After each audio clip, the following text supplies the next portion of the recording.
Another one of my sort of core specialties over the last 10 to 12 years has been hair restoration, and specifically surgical hair restoration. It's one of my favorite procedures because it's really safe. I mean, there's hardly any risk to it, and it's very, very effective. Essentially, 95% of the grafts that we place are going to grow. So people get great results without having to go through a lot of risk, which is a wonderful combination as a surgeon for my patients. Over the last few years, there's been a debate as to which is the better technique, something called FUE, or follicular unit extraction, or something called a strip technique. In the end, they're actually both very good techniques. They can both deliver great results. I use both techniques, but unfortunately, there's sometimes a lot of criticism of each by proponents of one or the other, and I don't think that's needed. There are some misconceptions about each technique.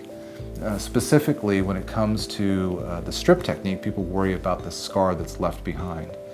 But in truth, even a FUE transplant or procedure involves making tiny little circular incisions to take grafts out. So there may not be an apparent linear scar or incision made, but there are lots of tiny, tiny little scars.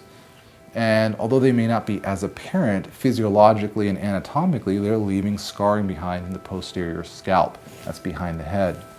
So as great of a procedure it can be for the right patient, there are plenty of patients who I think would benefit more so from that more traditional strip technique.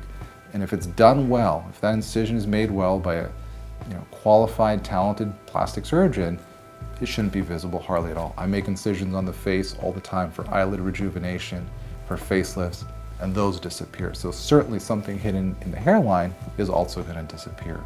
And what it allows me to do is sometimes simply deliver more grafts in a given setting. So I think that's an important thing to understand, is that the difference in the amount of scar tissue left behind is really quite negligible. So the best thing to do is see someone who's qualified, experienced in the field. They can give you the best advice which one is best for you.